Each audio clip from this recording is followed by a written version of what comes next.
مدينة إسن بألمانيا، والتي انطلقت من الثاني من هذا الشهر من شهر يونيو، وستتوصل إلى 11 بمشاركة 44 بلدا. إذا الصدارة اليوم نمل أن تكون مغربية إن شاء الله في هذه الأجواء الاستثنائية، بحضور جماهيري غفير وغفير جدا من جانب الجالية المغربية، سواء المتواجدة بإسن أو بمختلف المدن الألمانية، وكذلك حتى خارج المنتخب الوطني المغربي.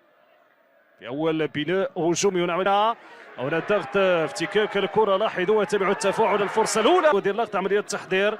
بشير اليعقوب تمر من حمزة الزوري من خط من وسط الميدان. تفاعل من جانب الجمهور تسدد، مفخرة لهذا الوطن بدعم بسند تقدم حمزة الزوري. فرصة للفريق الوطني وتسدد ترتدى السبب لفائدة المنتخب الوطني. فرصة بسرعة عملية تنفيذ والعودة. جول جول جول جول جول جول جول. ضغط علي أيوب المهروشي والخطأ كان مكلف أثناء عملية إرجاع الكرة لحارس المنتخب الجورجي غاغا تيغوا. الحارس الجورجي غاغا وقع في المحظور، سوء تفاهم بينه وبين الدفاع والإرجاع. تنفذ بسرعة، كانت من لوكا بلياتزي، مشات هجمة مرتدة سريعة على فرصة الثاني. فرصة الثاني والحارس الجورجي يتطلع من أجل تشريف كرة القدم المغربية في ظل الصيت العالمي مونديال قطر 2022. فرصة جول الجورجي. اعتماد عملية التمرير، كنترول، هنا الضغط والخطأ يرتكب لاعب المنتخب تقريبا في كل شيء، برغم استحواذ نسبي لفائدة الجهة اليسرى للمنتخب الجورجي.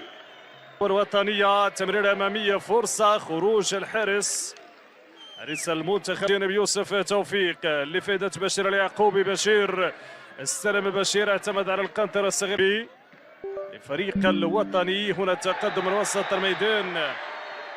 بشير أبشر يا بشير، تسدد محاولة تقدم هنا، تسدد زاحفة كانت قوية على وعسى يصل الفريق الوطني للشباك. هذه الفرصة كانت كرة بينية فكرة تنفذ للخلف لحمزة الزوري، أمامية من حمزة. متابعة عن قدرات وإمكانيات كل فريق لقتل القصر.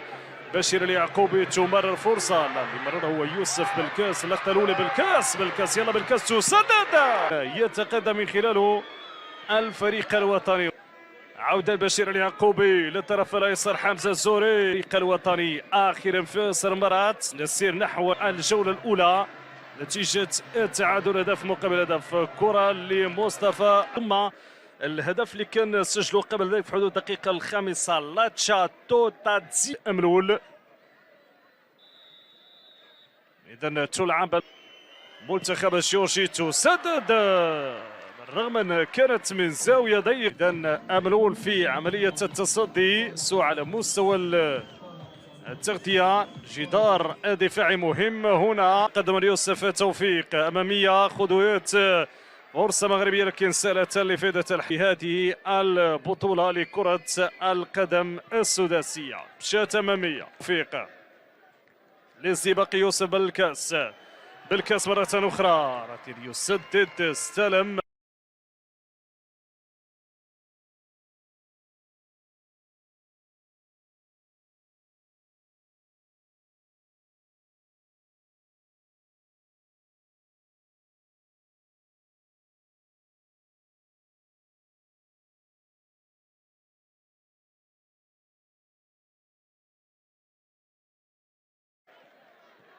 تلعب كرة أمامية مغربية، عادت كل المجالات بدون استثناء.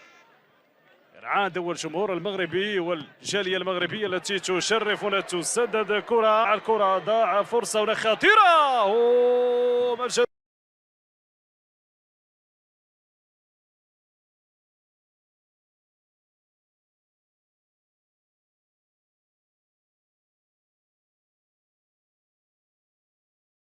فرصة يجب المتابعة. تأخر، لاحظوا تسديدة من بعيد من جانب عميد الفريق الجورجي. جديد السماء من جديد محاولة التقدم والتسديد، فرصة لكن جانبا كرة يوسف قبل اثنين، وإنجلترا فازت على الأرجنتين 4-0 بين يدي الحارسون. التعادل السلبي 0-0. نعود يا أجواء المباراة. يلا شباب، كرة من الأجهزة اليسرى مغربية للانطلاق، البحث عن الزاوية، عن المنفذ، عن التمريرة من المدرجات الألمانية بالنكهة المغربية الأطلسية من طرف الجالية المغربية. تواصل الدعم هنا منتخب الجورجي بالنسبة لهذه المجموعة للفريق الوطني. كرة أمامية مدونية جورجية، حداري من الفريق الجورجي. يوسف توفيق، مشات فرصة خطيرة بعيدة الكرة بدأت الفريق الوطني من وسط الميدان الأمامية. فرصة مغربية وتضيع لورت من شوتغارت، من دوسلدورف، من دورتموند، من لايبزيغ، من كل المدن الألمانية. فرصة مغربية، ضربة القاضية في اللحظات الأخيرة، ولا تسدد الكرة من حمزة الزهري. ترتد من اليسرى، محاولة تسديد، حداري. يلا آخر الثواني، العناصر الوطني محاولة قد تكون هي الأخيرة. فرصة البحث عن التسديد، تسدد بعيدا عن الخشبات الثلاثة. الفريق حداري شباب، حداري لحسن الحظ ضاعت، والفرصة الآن مغربية. كرة أمامية لكن بعيدة